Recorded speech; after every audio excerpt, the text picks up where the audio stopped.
दोस्तों आज की इस वीडियो में हम बात करेंगे और जानेंगे कि आखिर मुखिया को उसके पद से हटाने की प्रक्रिया कौन सी होती है और मुखिया को फंड कहां से मिलता है और मुखिया की वेतन कितनी है।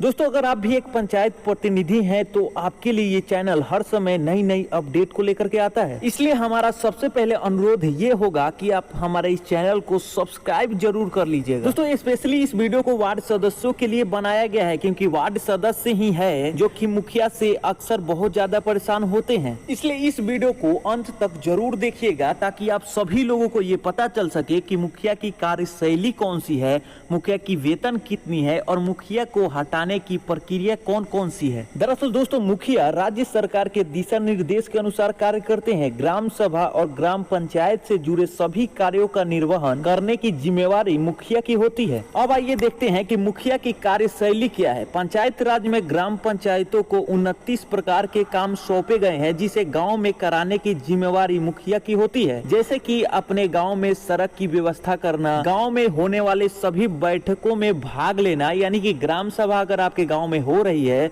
तो उसमें मुखिया की भागीदारी आवश्यक होती है। उसके बाद है ग्राम सभा में एक वर्ष में लगभग 4 बार बैठक आयोजित करना, ग्राम पंचायत के बजट पर नजर रखना। दोस्तों ये सब मुखिया की कार्यशैली है। आइए अब जानते हैं कि आखिर मुखिया को फंड कहां से मिलता है। दरअसल ग्रामीण विकास विभाग और केंद्र सरकार के द्वारा किसी योजना के तहत काम कराने के लिए पंचायत के खाते में सरकारी फंड भेजी जाती है। कई योजनाओं में राज्य सरकार खुद फंड भेजती है तो किसी किसी योजना में केंद्र सरकार राज्य सरकार दोनों प्रतिशत के अनुसार फंड भेजती है। इसके अलावा वित्त आयोग और राज्य वित्त आयोग से भी मुखिया को फंड मिलता है। किसी गांव के मुखिया को फंड उसके कार्य करने की जरूरत के अनुसार ही सरकार भेजती है। मुखिया को सरकारी फंड या किसी से फंड को पाने के लिए अलग से एक खाता खुलवाना होता है। दोस्तों ये तो हो गया मुखिया को फंड कहां से मिलता है। अब आइए बात करते हैं कि मुखिया का आखिर वेतन कितना होता है। दरअसल दोस्तों मुखिया की सैलरी हर राज्य में अलग अलग होती है। अगर बात हम बिहार के मुखिया की करें तो भत्ते के रूप में लगभग 2500 रुपया तक मुखिया का मासिक वेतन होता है। इसके अलावा अगर समस्या के निवारण के लिए मुखिया को यदि कहीं बाहर जाना पड़ता है तो उसका खर्च भी सरकार उठाती है। मुखिया को सरकार द्वारा और कई सुविधा भी दी जाती हैं और वो सुविधा डिपेंड करती है अलग अलग राज्य के हिसाब से। अब दोस्तों जैसा कि हमने शुरू में ही आपको बताया है कि आखिर मुखिया को हटाने की प्रक्रिया कौन कौन सी हो सकती है,